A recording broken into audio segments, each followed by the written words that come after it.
अस्सलाम वालेकुम बेटा, आज हम एक छोटा सा टॉपिक और डिस्कस करने जा रहे हैं इलेक्ट्रिक एंड ग्रेविटेशन फोर्स। हमने इलेक्ट्रिक और ग्रेविटेशन फोर्स के जो कॉमन पॉइंट है उसे डिस्कस करना है, जो सिमिलैरिटीज हैं और जो इनमें जो डिफरेंसेस हैं, जो डिससिमिलैरिटीज हैं, उनको हम डिस्कस करने जा रहे हैं। सबसे पहले देखें तो इलेक्ट्रिक फोर्स आप जानते हो वो Fe इज इक्वल टू के Q1 Q2 over are square है। ये दो चार्जेस Q1 और Q2 इनके दरमियान डिस्टेंस R हो, अगर दो चार्जेस हैं ये हमारे पास, एक ये चार्ज है और एक ये चार्ज, इनके दरमियान डिस्टेंस R हो, तो इलेक्ट्रिक फोर्स का फार्मूला है Fe इज इक्वल टू के Q1 Q2 over are square. और इसी तरह अगर हमारे पास दो मैसिव बॉडी हो जिसका मास m1 है और इसका मास m2 है, इनके दरमियान जो डिस्टेंस है वंस अगेन वो अगर r हो तो Fg ग्रेविटेशन फोर्स ये होगा g m1 m2 over r square. तो ये हम दो फार्मूले ऑलरेडी इसे हम 9th क्लास में पढ़ चुके हैं और ये अभी हमने रिसेंटली जो कूलम लॉ है उसको डिस्कस किया हुआ है। तो ये जो दो तरह की फोर्सेस हैं, एक इलेक्ट्रिक फोर्स है और एक जी से मुराद है ग्रेविटेशनल फोर्स, इनकी कौन कौन सी चीज़ें कॉमन है और कौन कौन सी चीज़ कॉमन नहीं है, उन्हें हम डिस्कस करने जा रहे हैं। सबसे पहले देखें सिमिलरिटीज में एफ से मुराद डेफिनेटली ग्रेविटेशनल फोर्स है और Fe से मुराद इलेक्ट्रिक फोर्स है। ये कंजर्वेटिव होती है। कंजर्वेटिव वो होती हैं ऐसी फोर्स जो फ्रिक्शन फ्री हो, ऐसी फोर्स जिससे कि क्लोज पाथ में, यानी अगर हम क्लोज पाथ करते हैं तो इसके अंदर इसकी फोर्स की वजह से जो वर्क होता है वो जीरो होता है। तो ऐसी फोर्स जो को हम कहते हैं कंजर्वेटिव है। तो इलेक्ट्रिक फोर्स और gravitational force both are conservative, mean friction free, there is no friction due to this force. और ये दूसरी ये है कि अगर हम क्लोज पाथ में इस फोर्स की वजह से वर्क करें तो वो जो वर्क होगा वो क्लोज पाथ की वजह में वो जीरो के बराबर होगा। दूसरा Fe and Fe are field forces. कैसे फील्ड फोर्सेस हैं? ये चार्ज है, इसकी वजह से एक फील्ड पैदा होता है और ये चार्ज इसका फील्ड पैदा होता है, दोनों के फील्ड आपस में इंटरेक्ट करते हैं तो जिसकी वजह से ये दूसरे के ऊपर फोर्स लगाती है। इसी तरह ये एक बॉडी है मैथ, इसका भी एक फील्ड होगा और ये एक बॉडी है, इसका भी एक फील्ड होगा, दोनों फील्ड आपस में इंटरेक्ट करेंगे। जब दोनों फील्ड आपस में इंटरेक्ट करेंगे तो एक दूसरे के ऊपर फोर्स लगाएंगे। दैट्स व्हाई Fg यानी कि ग्रेविटेशनल फोर्स और Fe electric force are field forces है।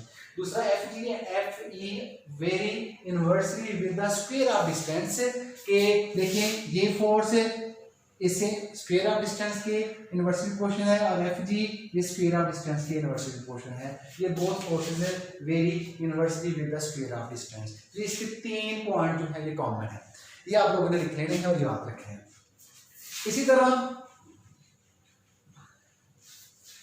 तरह देखिए इसकी जो डिससिमिलरिटीज हैं, जो इसमें जो तजाद है, जो डिफरेंसेस हैं वो क्या है। Fg is very small.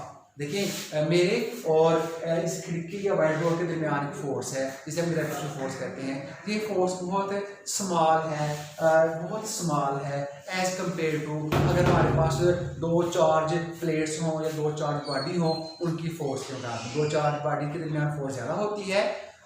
उसी डिस्टेंस के ऊपर दो मैसिव मास बॉडी पड़े हों तो उनके दरमियान जो फोर्स है वो बहुत स्ट्रांग होती है। ये स्ट्रांग और कभी कम होने की वजह क्या है? देखिए gravitational force Fg is equal to G m1 m2 over r square.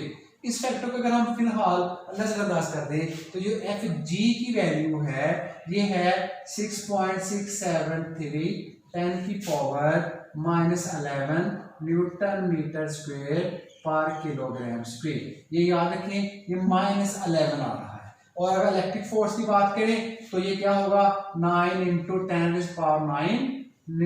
Into इसका यूनिट होगा न्यूटन मीटर स्क्वायर पर कूलम स्क्वायर। ये याद रखें, ये 10 की पावर अगर हम इसकी फार्मूले की बात करें तो फार्मूला है Fe इज इक्वल टू के Q1 Q2 over are square. अगर हम इसको फिलहाल नजरअंदाज करके के की फोकस करें तो के की वैल्यू है 9 इंटू 10⁻⁹ न्यूटन मीटर स्क्वेयर पर किलोग्राम स्क्वेयर। तो देखिए बेटा ये 10⁻⁹ और ये 10⁻11। 10⁻11 बहुत स्मॉल जो है एज कम्पेयर टू 10⁻9 बहुत ज्यादा है।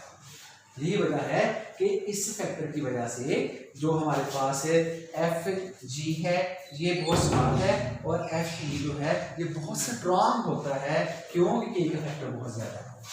दूसरा F G is long range force. देखें हमारे पास जमीन हमारे ऊपर फोर्स लग रही है, सूरज की फोर्स हमारे ऊपर लग रही है और चांद की फोर्स हमारे ऊपर लग रही है। तो सूरज और चांद कितना दूर है, तो इसका मतलब है ग्रेविटेशन फोर्स बहुत लॉन्ग फोर्स है, ये बहुत दूर तक जो है फोर्स से एक्सर्ट कर सकती है, लग सकती है। लेकिन अगर हमारे पास एक चार्ज प्लेट है, दूसरी चार्ज प्लेट को हम थोड़ा दूर ले जाएं तो वो उसके ऊपर उस वजह से कोई फोर्स नहीं लगती। तो इट मीन कि जो इलेक्ट्रिक फोर्स है ये शॉर्ट रेंज होती है। ग्रेविटेशन फोर्स जो है एफ जी ये लॉन्ग और जो एफ ई जो है ये शॉर्ट रेंज फोर्स है। इस तरह F G can only attract, gravitation force है इसको अट्रैक्ट करती है, यानी किसी भी चीज को वो अट्रैक्ट ही करेगी, रिपेल नहीं कर सकती। लेकिन इसके मुकाबले में जो इलेक्ट्रिक फोर्स है पॉजिटिव चार्ज लेकर आए रिपेल करेगा, नेगेटिव लेकर आए रिपेल करेगा, पॉजिटिव और नेगेटिव लेकर आए तो अट्रैक्ट करेगा। इट मीन कि जो इलेक्ट्रिक फोर्स है ये अट्रैक्ट भी कर सकती है और रिपेल भी कर सकती है, लेकिन जो एफ जी है ये सिर्फ अट्रैक्ट करती है। और F G can not be shield, can not be shield, can not shield. ये शील्ड का मतलब ये है कि अगर हमारे पास ये फोर्स ऑफ ग्रेविटी है ड्यू टू अर्थ, और अगर हम एक बहुत बड़ी प्लेट रख दें और उस प्लेट के ऊपर खड़े हो जाए तो किसी हमारे ऊपर इलेक्ट्रिक फोर्स ग्रेविटेशन फोर्स लगेगी। इट मीन कि वो उस प्लेट की वजह से शील्ड नहीं हुई। या हम एक बहुत बड़ी एक अभी कह लें कि एक घर है, उस घर की छत के ऊपर चले गए हैं तो फिर भी हमारे ऊपर फोर्स लगती है। क्यों फोर्स लगती है कि छत ने ग्रेविटेशन फोर्स जो जमीन की है उसको रोका नहीं, इसका मतलब उसको शील्ड नहीं किया। लेकिन जो इलेक्ट्रिक फोर्स है इसको हम शील्ड कर सकते हैं। शील्ड कैसे कर सकते हैं? अगर दो चार्जेस हैं, दो चार्ज के दरमियान अगर हम कोई मीडियम रख दें तो दोनों चार्ज एक दूसरे के ऊपर फोर्स की वैल्यू जो है वो कम हो जाएगी या नहीं लगेगी। इसका मतलब है कि इलेक्ट्रिक फोर्स को शील्ड किया जा सकता है, लेकिन जो ग्रेविटेशन फोर्स है उसको शील्ड नहीं किया जा सकता। तो बेटा ये आप लोगों ने 3 पॉइंट सिमिलरिटीज के और 4 पॉइंट जो है सिमिलरिटीज के, ये आप इसकी जो है इसको नोट भी करेंगे और इसको आप याद भी करेंगे। ये बड़ा इंपॉर्टेंट है, ये आपको अक्सर शॉर्ट क्वेश्चन में पूछ सकते हैं।